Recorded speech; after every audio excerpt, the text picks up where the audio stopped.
रात गहरी हो चुकी थी। आसमान पर घने बादल छाए हुए थे और चारों तरफ एक डरावनी खामोशी छाई थी।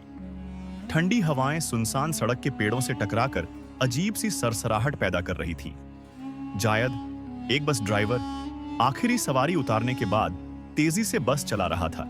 उसकी आंखों में दिन भर की थकान साफ झलक रही थी। वह जल्दी से जल्दी बस स्टैंड पहुंचकर घर जाना चाहता था। जंगल के एक सुनसान मोड़ पर अचानक उसकी नजर एक नकाबपोश लड़की पर पड़ी, जो एक पुराने पेड़ के नीचे खड़ी थी और हाथ हिलाकर बस को रोकने की कोशिश कर रही थी। जायद ने हैरानी से बस रोकी। कहां जाना है आपको? लड़की ने कोई जवाब नहीं दिया, सिर्फ चुपचाप आकर सबसे आखिरी सीट पर बैठ गई। जायद बार बार पीछे मुड़कर उसे देख रहा था। सिर्फ उसकी आंखें नजर आ रही थीं, बड़ी, रहस्यमयी और किसी गहरी कहानी से भरी हुई। जब बस स्टैंड पहुंची, जायद ने पीछे मुड़कर कहा, आगे नहीं जाएगी बस, अब आपको उतरना होगा। मगर वह लड़की आंखों में आंसू लिए चुपचाप बैठी रही। जायद उतरकर घर की तरफ पैदल चल पड़ा, मगर उसे लगा जैसे कोई उसके पीछे आ रहा है। उसने पीछे मुड़कर देखा, वही लड़की थी। तुम मेरे पीछे क्यों आ रही हो? लड़की ने धीमी आवाज में कहा, मेरा कोई ठिकाना नहीं। अगर तुम मुझे अपने साथ नहीं ले गए तो मैं खुद को खत्म कर दूंगा। जायद हैरान रह गया। कुछ देर की कशमकश के बाद उसने उसे अपने छोटे से घर ले आया, जहां सिर्फ उसकी बूढ़ी माँ और छोटी बहन सुरैया रहती थी। घर में आते ही लड़की बेहोश हो गई। जब उसे होश आया और जायद की माँ ने पूछा, बेटी तुम कौन हो? लड़की फूट फूट कर रोने लगी।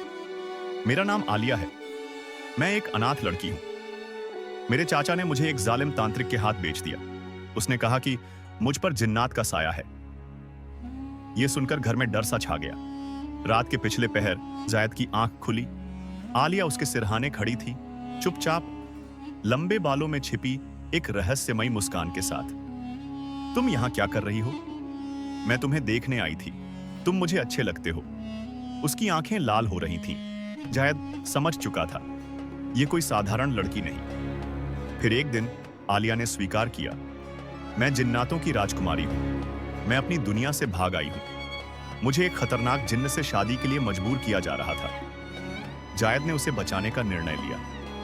कुछ दिनों बाद डरावनी आवाजों ने घर को हिलाकर रख दिया। आलिया को हमारे हवाले कर दो, वरना तुम सबको मिटा देंगे। जायद ने कुरान की आयत वाला ताबीज हाथ में लेकर दरवाजे पर जाकर कहा, अगर तुम निर्दोष हो आलिया, तो अपनी सच्चाई साबित करो। फिर जो कुछ हुआ वह अविश्वसनीय था। खिड़कियां बंद, दरवाजे कांपने लगे, दिए बुझ गए और अंततः वह साया चला गया। जायद और आलिया ने चुपचाप निकाह कर लिया। मगर एक रात आलिया चुपचाप चली गई, हमेशा के लिए। आज भी जायद अकेला रहता है। वह कहता है, वह यही है, बस अब कभी सामने नहीं आती।